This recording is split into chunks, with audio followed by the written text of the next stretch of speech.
ಎಲ್ರಿಗೂ ನಮಸ್ಕಾರ. ಇವತ್ತೊಂದು ವಿಶೇಷ ಲೈವಲ್ಲಿ ಬಹುಶಃ 10 ಗಂಟೆ 10 ನಿಮಿಷ ಆಗಿದೆ. ಏನೋ ಒಂದು ಹೇಳಬೇಕನ್ನಿಸ್ತು, ಹೀಗಾಗಿ ವಿದೌಟ್ ಪ್ರಯರ್ ಇಂಟಿಮೇಷನ್ ಲೈವ್ ಮಾಡ್ತಾ ಇದ್ದೀನಿ. ಮತ್ತು ನನ್ನ ಮನಸ್ಸಿಗೆ ಅಂದ ತಕ್ಷಣವೇ ಅದು ಏನೋ ಒಂದಿಷ್ಟು ಹಂಚ್ಕೋಬೇಕು ಅನಿಸಿದಾಗ ನಾನು ಆ ಥರ ಸಡನ್ನಾಗಿ ಬರ್ತೀನಿ. ವ್ಯತ್ಯಾಸ ಇದ್ದರೆ ಕ್ಷಮಿಸಿ. ಏನು ಸಡನ್ನಾಗಿ ಲೈವಿಗೆ ಬರ್ತಾ ಇದ್ದೀನಿ ಅಂತ ಹೇಳಿದರೆ, ಒಂದು ಮಾಹಿತಿ ಬಂತು ಈಗ 1 ಗಂಟೆ ಹಿಂದೆ. ಏನಂತಂದರೆ, ಏನು ಇವತ್ತು ಇಡೀ ದೇಶವ್ಯಾಪಿ ಹೂತಿಟ್ಟ ಶವಗಳನ್ನು ಧರ್ಮಸ್ಥಳದ ಸುತ್ತಮುತ್ತಲೂ ಹೂತಿಟ್ಟ ಶವಗಳನ್ನು ಮೇಲೆತ್ತಿರುವ ಆ ಒಂದು ಪ್ರಕ್ರಿಯೆ ಕುರಿತು ಅನೇಕ ಚರ್ಚೆಗಳು ನಡೀತಾ ಇದೆ. ದೇಶವ್ಯಾಪಿ ಚರ್ಚೆ ನಡೀತಾ ಇದೆ, ಎಲ್ಲ ಮಾಧ್ಯಮಗಳಲ್ಲಿ ಕೂಡ ಬರ್ತಾ ಇದೆ. ಆದರೆ ಅದನ್ನು ಮುಚ್ಚಿ ಹಾಕೋದಕ್ಕೆ ಎಷ್ಟೊಂದು ಪ್ರಯತ್ನ ನಡೀತಾ ಇದೆ ಅಂತ ಹೇಳಿದರೆ, ಆ ಹೂತಿಟ್ಟ ಶವಗಳನ್ನು ಮತ್ತು ಹೂತಿಟ್ಟ ಸತ್ಯ, ಅದು ಶವ ಇಷ್ಟೇ ಅಲ್ಲ, ಅದು ಸತ್ಯವನ್ನು ಕೂಡ ಹೂತಿಟ್ಟಿದ್ದಾರೆ. ನಮಗೆಲ್ಲ ಡೌಟ್ ಇತ್ತಪ್ಪ, ಏನೋ ಅದು ಇದೆಯೋ ಇಲ್ಲೋ ಅಂಥೇಳಿ. ಆದರೆ ಸತ್ಯ ಯಾರಿಗೆ ಗೊತ್ತಿರ್ತದೆ ಅಂತ ಹೇಳಿದರೆ, ಯಾರು ಆ ಕೃತ್ಯವನ್ನು ಮಾಡಿರ್ತಾನಲ್ಲ, ಕೊಲೆಗಳನ್ನು ಮಾಡಿರ್ತಾರಲ್ಲ, ಅವರಿಗೆ ಸತ್ಯ ಗೊತ್ತಿರ್ತದೆ. ಅದರ ಸಲುವಾಗಿ ಸಿಕ್ಕಾಪಟ್ಟೆ ಲಗಾಟ ಹೊಡಿತಾ ಇದ್ದಾರೆ. 338 ಹತ್ತತ್ರ 338 ಟಿವಿ ಚಾನಲ್ ಇರ್ಬೋದು, ಯೂಟ್ಯೂಬ್ ಇರ್ಬೋದು, ಇಂಜೆಕ್ಷನ್ ತಂದರು. ಇದೇ ನಕಲಿ ದೇವಮಾನವನ ಸ್ವಂತ ತಮ್ಮ. ಇವ್ರು ಮಾಡಿಲ್ಲ ಅಂತ ಹೇಳಿದರೆ ಇವ್ರು ಯಾಕಪ್ಪ ತರ್ತಾರೆ ಅನ್ನೋ ಪ್ರಶ್ನೆ ಎಲ್ಲರಿಗೂ ಕೂಡ ಬರ್ತಾ ಇದೆ. ಮತ್ತು ಎಲ್ರಿಗೂ ಕೂಡ ಖಾತ್ರಿಯಾಗಿದೆ, ಇದೇ ಗ್ಯಾಂಗ್ ಮಾಡಿದೆ ಅಂತ ಗೊತ್ತಾಗಿದೆ. ಇನ್ನೂ ಏನೇನೋ ಪ್ರಯತ್ನ ಮಾಡ್ತಾ ಹೋದರು. ಈಗ ಕೊನೆ ಅಸ್ತ್ರವಾಗಿ ಗಿರೀಶ್ ಮಟ್ಟಣ್ಣ ಅವ್ರ ಮೇಲೆ, ಅಂದರೆ ನನ್ನ ಮೇಲೆ, ಮತ್ತು ಮಹೇಶ್ ಶೆಟ್ಟಿ ತಿಮರೋಡಿ ಅವ್ರ ಮೇಲೆ ಇಡಿ ದಾಳಿ ಮಾಡಿಸಬೇಕು ಅಂತ ಹೇಳಿ ಈ ನಕಲಿ ದೇವಮಾನವ ಕಳೆದ 4 ದಿನದಿಂದ ನಿರಂತರವಾಗಿ ಒತ್ತಡ ಹೇರಿಸ್ತಾ ಇದ್ದಾನೆ. ಇಡಿ ದಾಳಿ ಮಾಡಿ ಗಿರೀಶ್ ಮಟ್ಟಣ್ಣ ಅವ್ರ ಮನೆ ಮೇಲೂ ಮಾಡ್ರಿ, ಮೈ ಮೇಲೆ ಆದರೂ ಮಾಡಿ, ಮಹೇಶ್ ಶೆಟ್ಟರ್ ಮೇಲೆ ಮಾಡಿ. ಮಹೇಶ್ ಶೆಟ್ಟರ್ ಮನೆಯ ಮೇಲೆ ಮಾಡಿದರೆ ನಿಮಗೊಂದಿಷ್ಟು ರಬ್ಬರ್ ಸಿಗ್ತದೆ, ಇಷ್ಟೇ, ಟ್ಯಾಪಿಂಗ್ ರಬ್ಬರ್ ಸಿಗ್ತದೆ. ಈಗ ಅವ್ರು ಹಂಗೆ ಇದಕ್ಕೆ ಕಾರಣ ಏನಂತ ಹೇಳಿದರೆ, ಅವರು ತೋರಿಸಿದಂಥ ಸಬೂಬುಗಳು, ಯಾಕೆ ಮಾಡಬೇಕು ಅಂತ ಹೇಳಿದಕ್ಕೆ ಸಬೂಬು ಏನಂತ ಹೇಳಿದರೆ, ಹತ್ತತ್ರ ಈಗ ಒಂದು ವರ್ಷದ ಹಿಂದೆ ಮಾನ್ಯ ನಿರ್ಮಲಾ ಸೀತಾರಾಮನ್ ಅವ್ರಿಗೆ, ಈ ದೇಶದ ಆರ್ಥಿಕ ಸಚಿವೆ, ಅವರು ಈ ಧರ್ಮಸ್ಥಳ ಶ್ರೀ ಕ್ಷೇತ್ರದ್ದು ಇವ್ರದೇ ಒಂದು ಮೀಟರ್ ಬಡ್ಡಿ ದಂಧೆದ್ದು ಒಂದು ಕಾರ್ಯಕ್ರಮವನ್ನು ಆಯೋಜಿಸಿದ್ರು.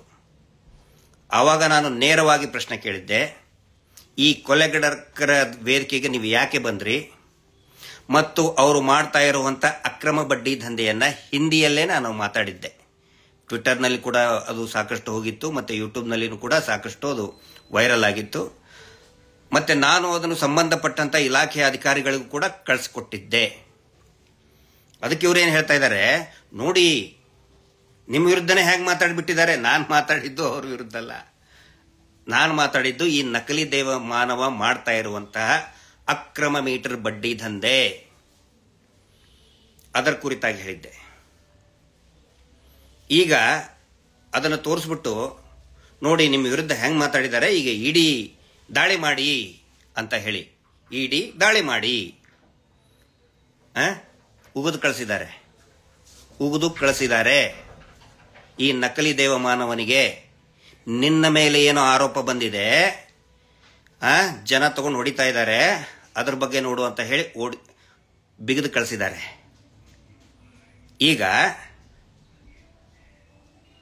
ನಿಜವಾದ ವಿಷಯಕ್ಕೆ ಬರ್ತಾ ಇದ್ದೇನೆ. ಅಂದರೆ ಈ ಸುಮಾರು ಜನ ಕೇಳ್ತಾ ಇದ್ದಾರೆ, ಕೆಲವೊಂದಿಷ್ಟು ರಾಜಕೀಯ ನಾಯಕರು ಇದನ್ನು ಮಾಡಬಾರ್ದು, ಈ ಏನು ಹೂತಿಟ್ಟ ಅಕ್ರಮವನ್ನು ಏನಿದೆ ಅಕ್ರಮನೇ, ಅದು ಹೂತಿಟ್ಟ ಅಕ್ರಮನೇ, ಅಕ್ರಮವಾಗಿ ಹೂತಿಟ್ಟಂಥ ಶವಗಳನ್ನು ಹೊರಗಡೆ ತೆಗಿಬಾರ್ದು, ಹಾಗೆ ಹಿಂಗೆ ಅಂತೇಳಿ ಸುಮಾರು ಜನ ನಮಗೂ ಕೂಡ ಕೇಳ್ತಾ ಇದ್ದಾರೆ, ನೋಡಿ ಇದು ರಾಜಕೀಯ ನಾಯಕರು ಹಿಂಗೆ ಯಾಕೆ ಮಾತಾಡ್ತಾ ಇದ್ದಾರೆ ಅಂತೇಳಿ. ಒಂದು ವಿಷಯವನ್ನ ಈ ಸಂದರ್ಭದಲ್ಲಿ ಎಲ್ಲಾ ಸಾರ್ವಜನಿಕರ ಗಮನಕ್ಕೆ, ಅಧಿಕಾರಿಗಳ ಗಮನಕ್ಕೆ ನಾನು ತರೋದಕ್ಕೆ ಇಚ್ಛೆ ಪಡ್ತಾ ಇದ್ದೀನಿ. ಏನಂತ ಹೇಳಿದ್ರೆ, ಈ ವಿಷಯವನ್ನು ನಾನು ಅನೇಕ ಸಾರಿ ಹೇಳಿದ್ದೇನೆ, ದಯವಿಟ್ಟು ಅದನ್ನು ಗಮನಿಸಿ. ಸುಮ್ಮನೆ ನಾನು ನನಗೇನು ರೀಲ್ ಮಾಡೋ ಹುಚ್ಚಿಲ್ಲ, ಬಟ್ ಇನ್ಫಾರ್ಮೇಶನ್ನ ಜನರಿಗೆ ಕೊಟ್ಟು ಜಾಗೃತಿ ಮಾಡುವಂತ ಕೆಲಸವನ್ನ ನಾವು ಮಾಡ್ತಾ ಇದ್ದೀವಿ. ಎದ್ದೇಳಿ ಅಂಥೇಳಿ ಒಂದು ಜನಜಾಗೃತಿಯನ್ನ ಕಳೆದ 2 ವರ್ಷದಿಂದ ನಾವು ಮಾಡ್ತಾ ಇದ್ದೀವಿ. ಎದ್ದೇಳಿ ಜನಸಾಮಾನ್ಯರೇ, ಎದ್ದೇಳು ಮಂಜುನಾಥ. ಅಂದ್ರೆ ಈ ನಕಲಿ ದೇವಮಾನವನ ಕುಟುಂಬ ನಡೆಸ್ತಾ ಇರುವಂತಹ ಅಕ್ರಮ ಮೀಟರ್ ಬಡ್ಡಿ ದಂಧೆ ಮಾಡಬೇಕಾದ್ರೆ ನಿರಂತರವಾಗಿ ನಾನು ಹೇಳಿದ್ದೇನೆ. ಆ ಮೀಟರ್ ಬಡ್ಡಿ ದಂಧೆ ಹೇಗೆ ನಡೀತಾ ಇದೆ ಅಂತ ಹೇಳಿದ್ರೆ, ಸ್ವಸಹಾಯ ಗುಂಪುಗಳನ್ನು ಇವರೇ ರಚಿಸಿ, ನೋಡಿ ಧರ್ಮಸ್ಥಳದಿಂದ ನಾವು ದುಡ್ಡು ಕೊಡ್ತಾ ಇದ್ದೇವೆ, ನಿಮ್ಮ ಊರು ಉದ್ಧಾರ ಮಾಡ್ತೇವೆ ಅಂತ ಹೇಳಿ ಅವರಿಗೆ ಸಾಲದ ರುಚಿ ಹಚ್ಚಿ ಬ್ಯಾಂಕುಗಳಿಂದ ಒಂದಿಷ್ಟು ದುಡ್ಡು ಕೊಡಿಸಿ, ನೋಡಿ ಬಹಳ ಅಬ್ಸರ್ವ್ ಮಾಡಿ ಇದನ್ನ, ಅವರು ಮಾಡಿರೋದು ಸ್ವಸಹಾಯ ಗುಂಪುಗಳನ್ನು ಮಾಡ್ತಾರೆ, ಅದರ CC ಅಕೌಂಟ್ ಅನ್ನ ಓಪನ್ ಮಾಡ್ತಾರೆ ಇವರೇ. ಜನರಿಗೆ CC ಪಾಪ ಅಲ್ಲಿ ಬಡಬಗರು ದುಡಿಯುವಂತ ಕಾರ್ಮಿಕ ವರ್ಗ, ರೈತರಿಗೆ ಅದು ಯಾವ ಅಕೌಂಟ್ ಅಂತೂ ನಾಲೆಜ್ ಇಲ್ಲ, ಇವರೇ ಅಕೌಂಟ್ ಓಪನ್ ಮಾಡಿಸಿ, ಆ ನಂತರ CC ಅಕೌಂಟ್ ಓಪನ್ ಮಾಡಿಸಿ ಒಂದು 10 ಜನರಿಂದ ಮರುದಿನಾನೇ ಒಂದು ಲೆಟರ್ ತಗೋತಾರೆ, ಲೆಟರ್ ಆಫ್ ಅಥರೈಸೇಷನ್. ಮುಂಚೆ ಇವ್ರು ಏನು ಹೇಳ್ತಾರೆ, ನೀವು ಸೈನ್ ಮಾಡಿಬಿಡಿ, ನೀವು ಸೈನ್ ಮಾಡೋದ್ರಿಂದ ನಿಮ್ಮ ಊರಿಗೆ ಸಾಕಷ್ಟು ದುಡ್ಡು ಬರ್ತದೆ ಅಂತ ಹೇಳಿ ಒಂದು ಸೈನು ಅಥವಾ ಹೆಬ್ಬೆಟ್ಟು ತಗೋತಾರೆ. ಅದರ ದಾಖಲೆ ನನ್ನ ಹತ್ರ ಇದೆ. ಅದ್ರ ಮ್ಯಾಟ್ರ್ ಏನಿರ್ತದೆ ಅಂತ ಹೇಳಿದ್ರೆ, ಈ ಖಾತೆಯನ್ನ ನಾನು ಬಳಸುವ ಹಾಗಿಲ್ಲ, ಏನೇ ಈ ಖಾತೆಯನ್ನ ಬಳಸುವಂತಹ ಅಧಿಕಾರ SKDRDP BC ಟ್ರಸ್ಟ್ಗೆ ಇರುತ್ತದೆ. ಅಂದ್ರೆ ಈ ನಕಲಿ ದೇವಮಾನವನ ಒಂದು ಟ್ರಸ್ಟ್ ಅಂತ ಇದೆ, SKDRDP. ಈ ರೀತಿ ನೋಡಿ, ಈಗ ನಾನೇನಾದ್ರೂ ಒಂದು ಅಕೌಂಟ್ ಮಾಡ್ತೀನಿ ಅಂತ ಹೇಳಿದ್ರೆ ನನ್ನ ಸಲುವಾಗಿ ಇರ್ತದೆ. ನಂದು ಒಂದು ಸಂಘದ ಸದಸ್ಯನಿದ್ರೆ ಆ ಸಂಘದ ಸದಸ್ಯರಿಗೋಸ್ಕರ ಅಕೌಂಟ್ ಇರ್ತದೆ. ಇವ್ರು ಏನ್ ಮಾಡ್ತಾರೆ, ಅಕೌಂಟ್ ಓಪನ್ ಮಾಡಿ ನೆಕ್ಸ್ಟ್ ಡೇನೆ ಬ್ಲಾಕ್, ಅದು ಅಂದ್ರೆ ಅವ್ರು ಯೂಸ್ ಮಾಡುವಂಗೇನೆ ಇಲ್ಲ. ಎಲ್ಲರೂ ಕೂಡ ಈ ನಕಲಿ ದೇವಮಾನವನ್ನೇ ಮಾಡಬೇಕು. ದುಡ್ಡು ₹1 ಏನಾದರೂ ಹಾಕುದಿದ್ರೆ ಇವನೇ ಹಾಕಬೇಕು. ಅವರಿಗೆ ₹1 ಹಾಕುವ ಪವರ್ ಇಲ್ಲ, ₹1 ವಿತ್ಡ್ರಾ ಮಾಡೋ ಪವರ್ ಕೂಡ ಇರುವುದಿಲ್ಲ. ಬ್ಯಾಂಕಿಗೆ ಕೊಟ್ಬಿಡ್ತಾರೆ ಅದನ್ನ. ಈ ರೀತಿ ಇಡೀ ರಾಜ್ಯದಲ್ಲಿ 6 ಲಕ್ಷಕ್ಕಿಂತ ಹೆಚ್ಚು ಅಕೌಂಟ್ಗಳನ್ನ ಈ ನಕಲಿ ದೇವಮಾನವ ಕುಟುಂಬದ ಟ್ರಸ್ಟ್ ಮ್ಯಾನೇಜ್ ಮಾಡ್ತಾ ಇದೆ. ಎಲ್ಲಾದ್ರೂ ಕೇಳಿದಾರ ಈ ರೀತಿ? 6 ಲಕ್ಷ ಅಕೌಂಟ್ ಒಂದೇ ಫ್ಯಾಮಿಲಿ ನಡೆಸ್ತಾ ಇದೆ. ಆ ಅಕೌಂಟ್ ಮುಖಾಂತರ ಬೇನಾಮಿ ಹಣ ಅನೇಕ ರಾಜಕಾರಣಿಗಳು ಅದರಲ್ಲಿ ದುಡ್ಡು ಹಾಕಿದ್ದಾರೆ. ಈಗೇನು ಒಬ್ಬೊಬ್ಬರಾಗಿ ಬರ್ತಾ ಇದಾರಲ್ಲ, ಅದೆಲ್ಲ ಸುಳ್ಳು, ಊಹಾಪೋಹ. ನಾನು ಹೇಳ್ತೀನಪ್ಪ, ಊಹಾಪೋಹ ತಿಗಿರಿ ಏನಿದೆ.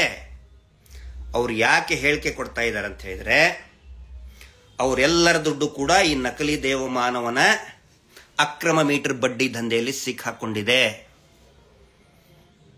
ಹೇಳ್ಬಿಟ್ಟಿದ್ದಾರೆ, ಬಡ್ಡಿ ಪೂಜರು ಹೇಳ್ಬಿಟ್ಟಿದ್ದಾರೆ, ನೋಡಿ ನಾನು ಮುಳುಗ್ತಾ ಇದ್ದೀನಿ, ನೀವು ನನ್ನ ಎತ್ತಲಿಲ್ಲ ಅಂದ್ರೆ ನಾನು ನಿಮ್ಮನ್ನು ಮುಳುಗಿಸ್ತೇನೆ, ನಿಮ್ಮ ದುಡ್ಡು ಮುಳುಗ್ತು, ಗೋವಿಂದ ಗೋವಿಂದ ಗೋವಿಂದ ಅಂತ ಹೇಳಿ 3 ಸಾರಿ ಹೇಳ್ಬಿಟ್ಟಾರೆ.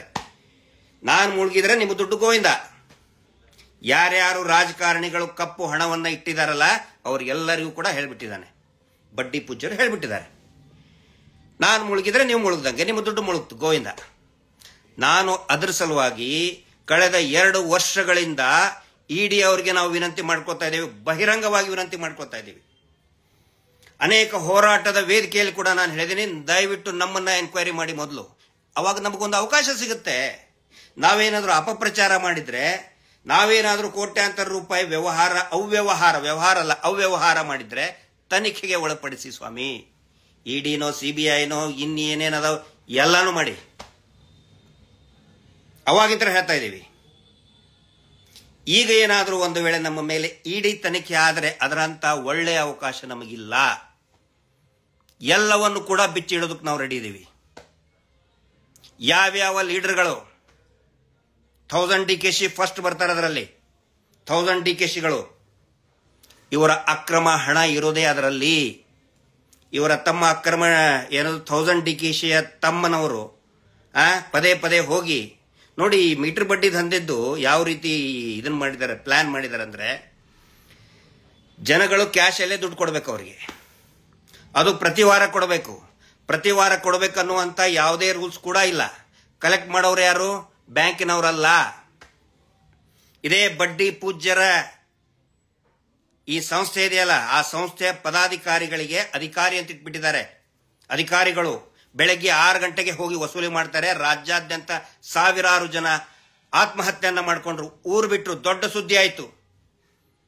ಯಾವ ಒಬ್ಬ ಮಾಧ್ಯಮದವರು ಕೂಡ ಸ್ಯಾಟಲೈಟ್ ಚಾನೆಲ್ಗಳು ಧರ್ಮಸ್ಥಳ ಅಂತ ಹೆಸರು ಹೇಳಿಲ್ಲ, ಧರ್ಮಸ್ಥಳ ಸಂಘ ಅಂತ ಹೇಳಿಲ್ಲ. ಏನ್ ಹೇಳಿದ್ರು? Micro finance. ನಿಮ್ಗೆ ಗೊತ್ತಿರಬಹುದು, ಕಳೆದ ಒಂದು 6 ತಿಂಗಳಿಂದ ಹಿಂದೆ ದೊಡ್ಡ ಸುದ್ದಿ ಇತ್ತು. ಇವರೇ ಇದ್ದಿದ್ದು. ನಾವು ಅವಾಗಲೂ ಕೂಡ ಹೇಳಿದೀವಿ, ಪತ್ರವನ್ನು ಬರೆದಿದ್ದೀವಿ. ನಾನು ಸ್ವತಃ ಇಡಿ ಅಧಿಕಾರಿಗಳಿಗೆ ಮಾತಾಡಿ ಬಂದಿದ್ದೀನಿ, ದಯವಿಟ್ಟು ಇಡಿ ತನಿಖೆ ಆಗಲಿ ಅಂತ. ಅದಕ್ಕೆ ನಾನು ಕೇಳ್ಕೊತಾ ಇದ್ದೀನಿ, ಏನು ಉಗಿದು ಕಳಿಸಿದಾರಲ್ಲ ಈ ನಕಲಿ ದೇವಮಾನ ಏಜೆಂಟ್ಗಳಿಗೆ, ಮಾಡಕ್ಕಾಗೋದಿಲ್ಲ ಅವ್ರ ಮೇಲೆ ಅಂತ ಹೇಳಿ. ನಾನು ಹೇಳ್ತಾ ಇದ್ದೀನಿ, ದಯವಿಟ್ಟು ಇಡಿ ಸಲುವಾಗಿ ನಮ್ಮನ್ನು ಕರೆಸಬೇಕು.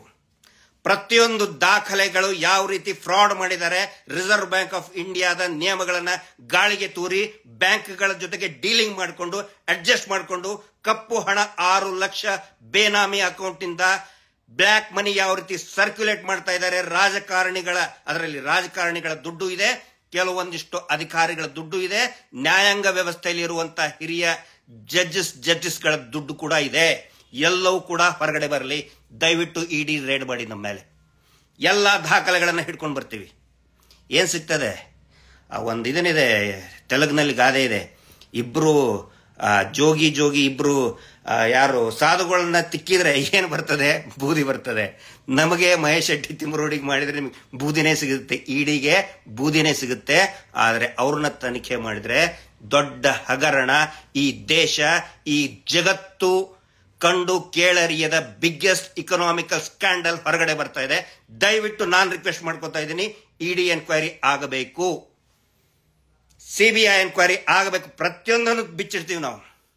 ಪಾಪ ದುಡಿಯುವಂತಹ ಅವರಿಗೆ ಬರೆಯೋದಕ್ಕೂ ಸರಿಯಾಗಿ ಬರಲಿಲ್ಲ ರೀ. ತಾವು ಎಷ್ಟು ದುಡಿದ್ವಿ ಅನ್ನೋದು ಕೂಡ ಬೆಂಗಳೂರಿನಲ್ಲಿ ಆ ಚೀಲದಲ್ಲಿ ಇಟ್ಕೊಂಡಿರ್ತಾರೆ ಹೆಣ್ಮಕ್ಳು. ಕಾಯಿಪಲ್ಯ ಮಾರುವಂತ ಹೆಣ್ಮಕ್ಳು ಆ ನಡದಲ್ಲಿ ಇಟ್ಕೊಂಡಿರ್ತಾರೆ. ಬೆವರಿಂತ್ರ ಆ ನೋಟು ನೆಂದು ಹೋಗಿರ್ತದೆ. ಅದನ್ನ ಕಸ್ಕೊಂಡು ಹೋಗ್ತಾರೆ ಇವರು. ಪ್ರತಿ ವಾರ ಬಂದು, ಸಂತೆ ದಿನ ಬಂದು ಆ ಬೆವರು ಸುರಿಸಿ ದುಡ್ದಂತ ನೋಟನ್ನ ಕಸ್ಕೊಂಡು ಹೋಗ್ತಾರೆ ಇವರು. ಆಗಲಿ ಇಡಿ ಎನ್ಕ್ವೈರಿ. ಕೆಲವೊಂದಿಷ್ಟು ಬಾಡಿಗೆ ಬಂಟರನ್ನು ಬಿಟ್ಟಿದ್ದಾರೆ. ಮಟ್ಟಣ್ಣವ್ರ ಮೇಲೆ, ಮಹೇಶ್ ಶೆಟ್ಟಿ ತಿಮ್ಮರೋಡಿ ಮೇಲೆ, ಸಮೀರ್ ಮೇಲೆ ತನಿಖೆ ಆಗಲೇಬೇಕು ಅಂತ ನಾವು 2 ವರ್ಷದಿಂದ ಹೊಯ್ಕೊಳ್ತಾ ಇದ್ದೀವಿ. ಸ್ವಾಮಿ ಮೊದಲು ನಮ್ಮನ್ನು ಮಾಡಿದಾಗ ನಾವು ಸುಮ್ಮನೆ ಕೂತ್ಕೊಳ್ತೀವಾ? ಇಡ್ತೀವಿ ಎಲ್ಲವನ್ನು ಕೂಡ. ಏನು ನಾಯಕರು ಹೇಳ್ತಾ ಇದ್ದಾರಲ್ಲ, ಒಬ್ಬೊಬ್ಬರಾಗಿ ತನಿಖೆ ಮಾಡಬಾರ್ದು, ಧರ್ಮಕ್ಕೆ ಅಪಚಾರ. ಸತ್ತಂತವ್ರೆಲ್ಲರೂ ಕೂಡ ಧರ್ಮಸ್ಥಳ ದೇವಸ್ಥಾನಕ್ಕೆ ಹೋದಂತ ಹಿಂದೂಗಳೇ. ಕೇರಳ ಅಂತ ಬೈಕೊಳ್ತಾ ಇದ್ದಾರಲ್ಲ, ಕೇರಳದಲ್ಲಿ ಇರುವಂತಹ ಅನೇಕ ಹಿಂದೂ ಶ್ರದ್ಧಾಳುಗಳು ದೇವಸ್ಥಾನದ ಮೇಲೆ ಭಕ್ತಿ ಇಟ್ಟು ಬಂದಂತವರಿಗೆ ಅವ್ರನ್ನ ಅತ್ಯಾಚಾರ ಮಾಡಿ ಕೊಲೆ ಮಾಡಿ ಬಿಸಾಕಿದ್ದಾರೆ. ಕೆಳಗಡೆ ಹೂತು ಹೋದಂತವ್ರು ಹಿಂದೂಗಳೇ. ಅದನ್ನ ಅರ್ಥ ಮಾಡ್ಕೋಬೇಕು. ಈಗ ಬಂದ್ಬಿಟ್ರು ಕಮ್ಯುನಿಸ್ಟರು, ಅವರು ಇವರು, ಹಿಂದೂ ಮುಸ್ಲಿಮು. ಹೊರಗಡೆ ಬಂದಾಗ ಒಬ್ಬೊಬ್ಬರು ಹೆಸರು ಎತ್ತಿ ಮಾತಾಡ್ತೀನಿ ನಾನು. ಈಗ ಮಾತಾಡಲ್ಲ. ಯಾವ್ಯಾವನು ಹೇಳಿದಾನಲ್ಲ, ಹಿಂದೂ ಮುಸ್ಲಿಮು ಮುಸಲ್ಮಾನು ಹೆಸರು ಎತ್ತಿ ಮಾತಾಡ್ತೀನಿ. ಒಬ್ಬೊಬ್ಬರದ್ದು ಹೆಸರು ಎತ್ತಿ ಮಾತಾಡ್ತೀನಿ. ಯಾವನು ಎಷ್ಟೆಷ್ಟು ದುಡ್ಡು ಇಟ್ಟಿದ್ದಾನೆ ಈ ಮೀಟರ್ ಬಡ್ಡಿ ದಂಧೆಯಲ್ಲಿ ಹೆಸರು ಎತ್ತಿ ಮಾತಾಡ್ತೀನಿ ನಾನು. ಇಡೀ ರಾಜ್ಯನ ಹೆಂಗ್ ಮಾಡಿಬಿಟ್ಟಿದ್ದಾರೆ ಅಂತ ಹೇಳಿದ್ರೆ, ಈ ರಾಜಕಾರಣಿಗಳೇ ದುಡ್ಡು ಹಾಕಿಸ್ಕೊಳ್ಳೋದು, ಅದೇ ದುಡ್ಡನ್ನ ಈ ಮೀಟರ್ ಬಡ್ಡಿ ದಂಧೆಯಲ್ಲಿ ಹಾಕ್ಬಿಡೋದು. ಹಾಕಿ ವಾರ ಬಲವಂತವಾಗಿ ಜನಸಾಮಾನ್ಯರಿಂತ್ರ ಅಕ್ರಮವಾಗಿ ಬಡ್ಡಿ ದಂಧೆ ವಸೂಲಿ ಮಾಡೋದು. ನರಕ ಸೃಷ್ಟಿ ಮಾಡಿಬಿಟ್ಟಿದ್ದಾರೆ. ನೀವು ಕೇಳ್ತೀರಲ್ಲ, ಯಾಕೆ ಯಾರು ಮಾತಾಡ್ತಾ ಇಲ್ಲ, ರಾಜಕಾರಣಿಗಳು ಯಾಕೆ ಮಾತಾಡ್ತಿಲ್ಲ? ಎಲ್ಲರ ದುಡ್ಡು ಇದೆ ಇದರಲ್ಲಿ. ಆ ನಂತರ ಇನ್ನೊಂದು ಅಬ್ಸರ್ವ್ ಮಾಡಿ, ದಯವಿಟ್ಟು ಪ್ರಜ್ಞಾವಂತರು ಅಬ್ಸರ್ವ್ ಮಾಡಿ ಇದನ್ನ. ಇಲೆಕ್ಷನ್ ಟೈಮಲ್ಲಿ ಈ ಇಲೆಕ್ಷನ್ ಅನೌನ್ಸ್ ಆದಮೇಲೆ ಕೋಡ್ ಆಫ್ ಕಂಡಕ್ಟ್ ಅಂತ ಜಾರಿ ಬರ್ತದೆ. ಕೋಡ್ ಆಫ್ ಕಂಡಕ್ಟ್ ಅಲ್ಲಿದ್ದಾಗ ಪ್ರತಿ ಊರಿಗೂ ಕೂಡ ಒಂದೊಂದು ಬ್ಯಾರಿಕೇಡ್ ಹಾಕಿರ್ತಾರೆ, ನೋಡಿದಿರಲ್ಲ ನೀವು. ಅಂದ್ರೆ ದುಡ್ಡು ಯಾರಾದರೂ ಅಕ್ರಮವಾಗಿ 50,000ಕ್ಕಿಂತ 10,000 ಜೇಬಲ್ಲಿ ಇಟ್ಟರು ಕೂಡ ಚೆಕ್ ಮಾಡ್ತಾರೆ. 10,000 ರೂಪಾಯಿ ಜೋಬಲ್ಲಿ ಇಟ್ಕೊಂಡ್ರೆ 5,000 ಎದುರು ಎಲ್ಲಿಂದ ಬಂತು ಅಂತ ಕೇಳ್ತಾರೆ. ಕೇಳಿದ್ರಲ್ಲ, ಅಲ್ಲಿ ಟ್ರೇಡ್ ಆಯ್ತು, ಇಲ್ಲಿ ಟ್ರೇಡ್ ಆಯ್ತು. ಇವರು ಪ್ರತಿ ವಾರ ಆ ಕೋಡ್ ಆಫ್ ಕಂಡಕ್ಟ್ ಇದ್ದಾಗಲೇ ಒಂದೊಂದು ಗ್ರಾಮ, ಒಂದೊಂದು ಇದರಿಂತ್ರ ಝೋನ್ ನಿಂತ್ರ ಕೋಟಿಗಟ್ಟಲೆ ದುಡ್ಡನ್ನು ಸಾಗಿಸ್ತಾರೆ. ಒಬ್ಬರಾದ್ರೂ ಹಿಡಿದಿದ್ದು ನೋಡಿದ್ದೀರಾ ನೀವು? ಒಂದು ಸಾರಿ ಆದ್ರೂ ನ್ಯೂಸ್ ಆಗಿದೆಯಾ? ಎಲ್ಲವೂ ಕೂಡ ಇವ್ರು ಕ್ಯಾಶೇ ಕಲೆಕ್ಟ್ ಮಾಡ್ಕೋತಾರೆ. ಪ್ರತಿ ವಾರ ನಾನು ಲೆಕ್ಕ ಸಹಿತ ಹೇಳಿದ್ದೇನೆ, ಒಂದು ವಾರಕ್ಕೆ 1,000 ಕೋಟಿ ರೂಪಾಯಿ ಕ್ಯಾಶ್ ಬ್ಲ್ಯಾಕ್ ಮನಿ ಕಲೆಕ್ಟ್ ಆಗ್ತಾ ಇದೆ. ಒಂದು ದಿನಾನು ಯಾಕೆ ಹಿಡಿಯಲ್ಲ ಹೇಳಿ? ಎಲ್ಲಾ ರಾಜಕಾರಣಿಗಳ ದುಡ್ಡು ಬ್ಲ್ಯಾಕ್ ಮನಿ ಅದರಲ್ಲಿದೆ, ಹಿಂಗಾಗಿ ಹಿಡಿಯಲ್ಲ. ಇಲೆಕ್ಷನ್ ಬಂದಾಗ ಇಲೆಕ್ಷನ್ ದುಡ್ಡು ಹಂಚಬೇಕಲ್ಲ, ಅದೇ ದುಡ್ಡನ್ನ, ಆ ಊರಿನ ದುಡ್ಡನ್ನ ಆ ಊರಿನ ಇಲೆಕ್ಷನ್ ಕ್ಯಾಂಡಿಡೇಟ್ಗಳಿಗೆ ಇಬ್ಬರಿಗೂ ಕೊಡ್ತಾರೆ. ಯಾರ್ಯಾರು ಮೇಜರ್ ಪಾರ್ಟಿ ಇದೆ ಎಲ್ಲರಿಗೂ ಕೊಟ್ಬಿಡ್ತಾರೆ. ನೀ ಇಷ್ಟು ತಗೋ, ಗೆಲ್ಲೊಂದಿದ್ರೆ ಜಾಸ್ತಿ ಕೊಡ್ತಾರೆ, ಸ್ವಲ್ಪ ಕೊಡ್ತಾರೆ, ಇನ್ನೊಬ್ಬರು ಸ್ವಲ್ಪ ಕೊಡ್ತಾರೆ. ಹಿಂಗಾಗಿ ಅನೇಕ ಜನರಿಗೆ ಕೊಟ್ಟಿದ್ದಾರೆ, ಎಲ್ಲರಿಗೂ ಅಂತ ನಾನು ಹೇಳ್ತಾ ಇಲ್ಲ. ಅನೇಕ ಜನ ಯಾರು ಪ್ರಮುಖರಿದ್ದಾರೆ, ಎಲ್ಲಾ ಪಕ್ಷದ ಪ್ರಮುಖ ಲೀಡರ್ಗಳಿಗೆ ಈ ಬ್ಲ್ಯಾಕ್ ಮನಿಯನ್ನ ಕೊಟ್ಟುಬಿಟ್ಟಿದ್ದಾರೆ. ಹಿಂಗಾಗಿ ಇವತ್ತು ಸಿಕ್ಕಾಕೊಂಡು ಬಿಟ್ಟಿದ್ದಾರೆ ಎಲ್ಲರೂ.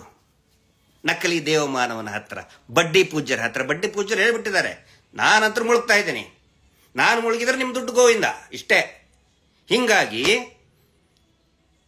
ಈಗ ಇದನ್ನ ನಿಲ್ಲಿಸಬೇಕು, ಹೂತಿಟ್ಟ ಶವಗಳನ್ನ ಮೇಲೆತ್ತುವುದನ್ನು ನಿಲ್ಲಿಸಬೇಕು ಅಂತೇಳಿ ಗಿರೀಶ್ ಮಟ್ಟಣ್ಣವರು ಮತ್ತು ಮಹೇಶ್ ಶೆಟ್ಟಿ ತಿಮ್ಮರೋಡಿ ಇಡೀ ದಾಳಿ ಮಾಡಿ, ನಾನು ಹೇಳ್ತಾ ಇದ್ದೀನಿ ಮಾಡಿ. ಆದರೆ ಅವರು ಉಗಿದು ಕಳಿಸಿದ್ದಾರೆ, ಅದು ಮಾತು ಬೇರೆ. ನಮಗದರಿಂದ ನಿರಾಶೆ ಆಗಿದೆ. ಮೊದಲು ಮಾಡಿ ಅದನ್ನ. ಯಾವ್ಯಾವನು ದುಡ್ಡಿಟ್ಟಿದ್ದಾನೆ, 1000 DKಶಿಗಳ ದುಡ್ಡು ಡಿಸೆಂಟ್ರಿ ಹತ್ಬಿಟ್ಟಿದೆ ಪಾಪ ಅವರಿಗೆ. ಹಿಂಗಾಗಿ ಅವರ ಸ್ನೇಹ ಇರುವಂತಹ ಸ್ನೇಹಮಯಿಗಳು ಇವತ್ತು ಹೇಳಿಕೆ ಕೊಡ್ತಾ ಇದ್ದಾರೆ, ಏಜೆಂಟ್ರುಗಳು ಮಾಡಲಿ. ಯುದ್ಧಾಯ ಕೃತ ನಿಶ್ಚಯ, ಯುದ್ಧ ಪ್ರಾರಂಭ ಆಗಿದೆ. ಈ ನಕಲಿ ದೇವಮಾನವ ಏನು ಆಟ ಆಡ್ತಾನೆ, ಏನು ಅಸ್ತ್ರ ಬಳಸ್ತಾನೆ, ಬಳಸಲಿ. ಯಾವ ಕಾರಣಕ್ಕೂ ಮುಂದಿಟ್ಟ ಹೆಜ್ಜೆ ಹಿಂದಿಡೋರಲ್ಲ, ಯಾವ ಕಾರಣಕ್ಕೂ ನಾವು ಯಾವುದೇ ಬ್ಲ್ಯಾಕ್ ಮೇಲ್ಗೆ ಹೆದರದವರಲ್ಲ, ತಲೆನೇ ಕೆಡಿಸ್ಕೊಳ್ಳಲ್ಲ. ನೀವು ಹಾಕಿದಂತಹ ಬಿಟ್ಟಂತಹ ಅಸ್ತ್ರವನ್ನ ನಿಮ್ಮ ಮೇಲೇನೆ ಪ್ರಯೋಗ ಮಾಡೋದಕ್ಕೆ ಸಿದ್ಧರಿದ್ದೀವಿ. ಯುದ್ಧದಲ್ಲಿ ಸೌಜನ್ಯಾಳ ಜಯ ನಿಶ್ಚಿತ, ಖಂಡಿತ. ಇದು ಸತ್ಯ. ಸೌಜನ್ಯ ಹೋರಾಟಕ್ಕೆ ಜಯ ಸಿಕ್ಕೇ ಸಿಗುತ್ತೆ. Justice for Soujanya. ನಮಸ್ತೆ.